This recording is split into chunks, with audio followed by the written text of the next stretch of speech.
Daf Yud Testament Aleph, the top line of the Yom at the end of the line. Rav Papa said, the Kohen Gadol had two offices, two chambers that he used to serve his needs. Achas Lishkas Parhedrin, one was Lishkas Parhedrin, Achas Lishkas Beis Havtinos. The other one, the second one, was Lishkas, the chamber of the Beis Havtinos. Achas Betzofan, Achas Bedarm. One was in the north, one was in the north of the Azar, one was in the south. Achas Betzofan Dislan, one was in the north, as we learned in the Mishnah. Sheish Lishchayis Hayubazar. There was in the Azara, there were 6 Lishchayis. Shalosh Betzofan, Shalosh Bedarm. There was 3 in the north, and 3 in the south. There were also 2 on the east, which is not mentioned over here. We're just talking about the ones in the north and the south. There also was the Lishka of the Beis Havtinas that was also, as we'll see, not mentioned in this list, because that is on the upper level, not on the ground level, and therefore it's not mentioned with the ones that we're talking over here that are on the ground level. Shalosh B'Tzofa in Shalosh B'Dal. There were 3 in the north, 3 in the south. Shebedoram, the ones in the south, were Lishkas HaMelech, the Lishka of the Salt, Lishkas HaParva, Lishkas HaMadichin. What were these Lishkayas? What were these chambers? Lishkas HaMelech, Shesham Hayunaisim Melech LaKorban. There's a Lishkas HaMelech where they had the salt that was used for the Korbanos, the salt of Korbanos. Lishkas HaParva, Shesham Hayumayachim, Iris Kaj. And there was Lishkas HaParva, which they salted the oiros of the kachim, the salt of the hides of the kachim. They salted the hides of the kachim. And on the roof of that, Lishka was a mikveh of Kohen Gadol on Yom Kippur. On Yom Kippur, the Kohen Gadol had to be toivel and regularly between switching clothes. And he had on the rooftop over there was his mikveh. That's where they rinsed the kirva, the innards of the kachim. That was the initial rinsing of it. That was to remove any Dovid the mius. The final second stage of the rinsing was shulchonos on the tables that they had where they rinsed it before they put it on the mizbeach. Sham mesiba oila legag beis HaParva. From there was a circular staircase that went up to the roof of the Beis HaParva where the mikveh was. Shalosh B'Tzofain, there were 3 Lishkayas in the north, Lishkas HaEitz, Lishkas HaGoyla, Lishkas HaGozis. What were these Lishkas HaEitz? Amat Revelas Ben Yaakov Shechachtima Haisa Mishameshes. I forgot what the use of it was, what purpose it served. Rashi explains that the reason we're mentioning is to show you that the Stam Tana over here is Revelas Ben Yaakov. Abishol said, Lishkas Kohen Gadol. This was the Lishkas Kohen Gadol. It was either the Beis Havtinos or the Beis Parva. We'll try to determine later in the Gemara which it is. But you see over here that there was one in the north. So this Lishkas HaEitz was behind the other 2 Lishkayas, the Lishkas HaGozis and Lishkas HaGoyla. The Gag Shlesh Shava, the roof on all 3 of them were on the same elevation, the same height. Lishkas HaGoyla, what was the Lishkas HaGoyla? Shesham Hayabara Goyla. That was the well that of the Goyla. Some say that that's when they dug that well when they were oila from Bavel. But Galgal Nosan Alav, and there was a wheel that used to draw the water from the well. Umisham speaking Mayim L'chol Azara, and from there they were able to draw water for the use for the Azara, for whatever's needed in the Azara. Lishkas HaGozis, what was the Lishkas HaGozis? Sham Haya Sanhedrin Shel Yisrael Yesheves V'Danas HaKahanim. That's where there was a Sanhedrin HaGadol. It was little Lishkas HaGozis because they sat on stones, which were cut. Gozis, cut stones, hewn stones that were cut outside the Azara, brought in, and they had stones that were cut properly and evenly. And that's what they sat on to give them kavod. And there they done the Kahanim. They did other dinim as well. But one of the primary functions was to don a kohen to see if the kohen had a psul, had a mum, he had a pagam mishpacha. If there was a kohen that had a psul, He would dress and wrap himself in black. And then he would leave the Azor. So if they paskin on the Kohen that he in fact was apostle, the psul that we're talking about over here is a psul begam mishpacha, psul in the yichus, in his eligibility to be a Kohen.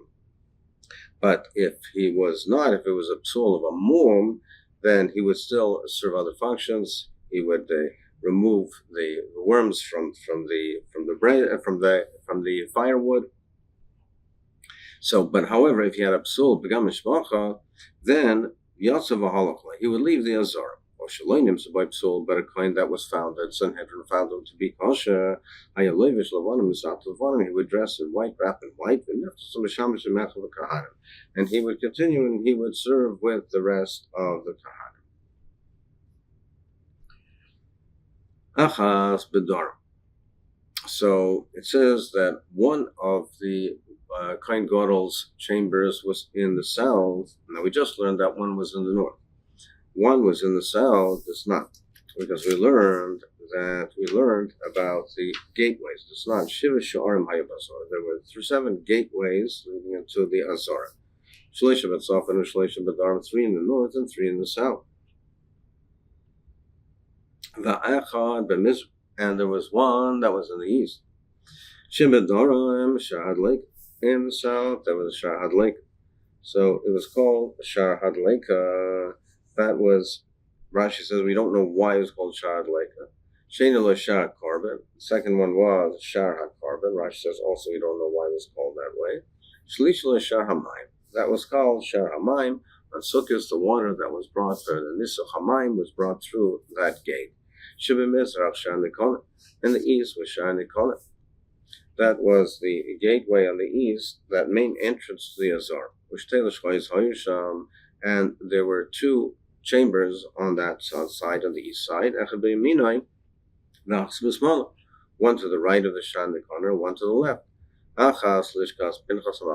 One was called the Lishka of Pinchas HaMalabish. He was in charge of dressing the Kohanim.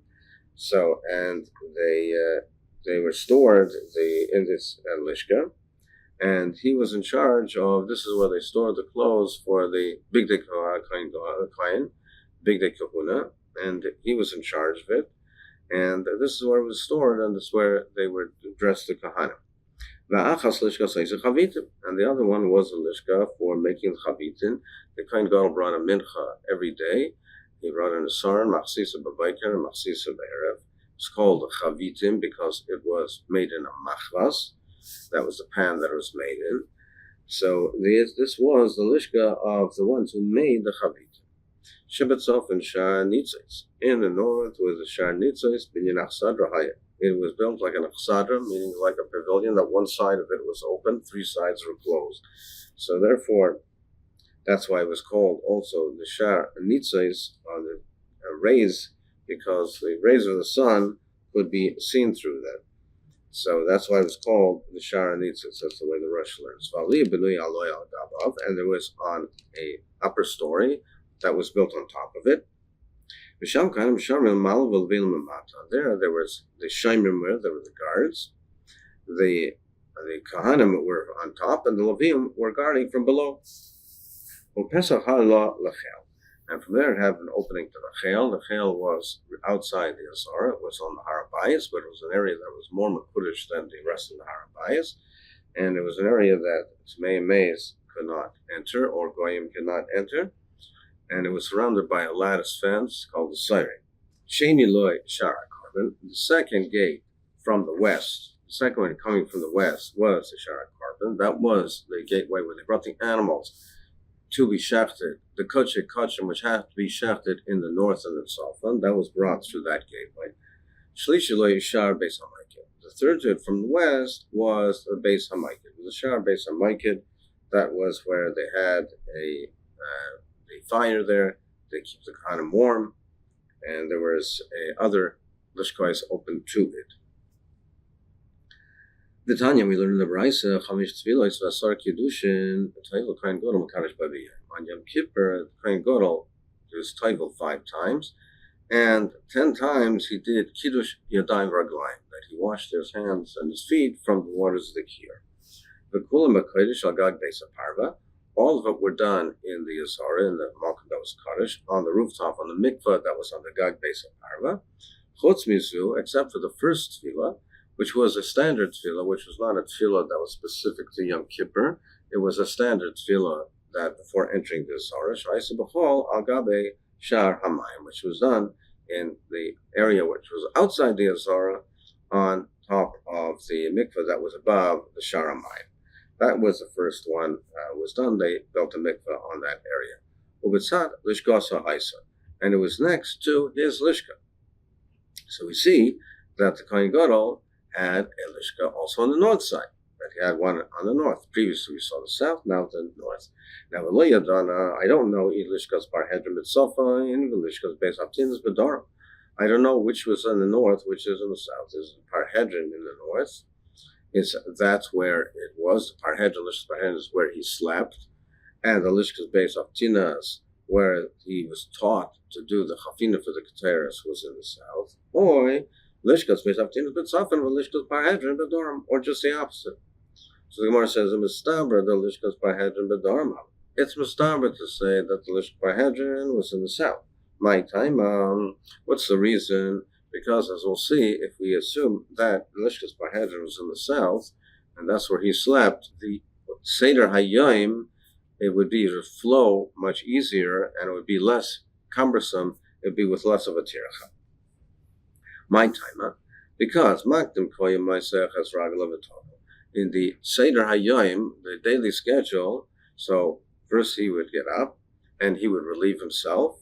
He would go to the bathroom, he would relieve himself. And after that, he would have to be typed. So, therefore, if we say that his Lishkas Parhedrin was in the Dorim, so that's what he did initially. And he would relieve himself, and he would go to the mikvah, which was on top of the Lishkas Hamayim, which was in the south. So, therefore, that would be next to where he slept. And that would be he would have the mikveh over there, and he would have the lishka of the Shar Hamayim, that was where the mikveh was there, and it would be tavil over there. Then what would happen? Vazel then he would go to the north, the Gomer Chafina, and then if the Lishkas Parhedrin was in the south, that means the Lishkas Beis Haftinas was in the north, he would go to that Lishka to learn the Chafina. And then he would do the Avodah the entire day in the Beis Hamikdash. Towards the evening, they would sprinkle with him with the waters of the Mechatas, as we learned that they would sprinkle with him the waters onto the Mitarim, the waters of the Mechatas. Then, according to the sheet of Rabbi Kiva, if they sprinkled him with the waters of Mechatas, he needed another tefillah. Then he would go back to the south, and he would go back to the south, V'tavel, and he would be taivel on the mikvah of the Shar Hamayim, V'nayach, and go back to his chamber, to the Lishkas Parhedrin, and to go now to retire for the day. So that it would be a logical flow of how he would conduct his day and how he would walk around in the Azara. The Amrad Lishkas Parhedrin B'tzafin, however, if you'll say that no, the Lishkas Parhedrin would be in the Tzafin in the north, so that's where he was sleeping. So the Seder Hayom would not flow very logically. Why? Because Makdim Yomi Masechet, he would relieve himself in the morning, and therefore he would have to go to the mikveh. V'azal l'dorim, and then he would have to go to the dorim to the south, to the mikveh. V'azal l'dorim v'tavel l'gamar chafina. Then he would have to go to the south, to the mikveh to be taivel. Then, assuming that the Lishkas Parhedrin was in the north and the Lishkas Beis Haftinas was in the south, he would learn the chafina. And then he would go into the Beis Hamikdash and do the Avodah. Then in the evening, Madu Aleha, they would sprinkle him with the waters of Mechatas. And V'hadar Azal L'darim, he would have to go to the mikveh to be taivel. After they sprinkled the waters of the Mechatas, he would have to go to the mikveh, which was in the south. then Uboy Mahara Mezlotzof and Amenach. Then he would have to go all the back to the north, all the way back to the north, to the Lishkas Parhadrin. If you're saying the Lishkas Parhadrin was in the north, he would have to then go back to the north, Umenach, and to retire for the night. So he would be going back and forth. So would we trouble the Kohen Gadol and burden him so much that he would have to go back and forth? So it's not logical to say that that's where it was situated. Mar says, Alam Aloi, why not? Maybe we would. Maybe Dafka, we would want to be Matriachem. Why Matriach Lem Tvei? We want to be Matriach. Why? The Itzaduki Lifresh, because if he was a Tzaduki, he would assume, what do I need all this trouble? Why do I need all this tircha? And he would not go through with this. And that's what we would want. Or inami or inami, that we want to be trouble him and burden him. So he should not go to his head. He should not be gaivadik. So doing the void on Yom Kippur, the whole Klal Yisrael is on his shoulders. It might go to his head and become a bal gaiva. This way we're matriach and we give him all this tircha. So shaloi tazuch daita. So therefore there's no rhyme. And I'll show you, I'll prove to you that we do try to do these things.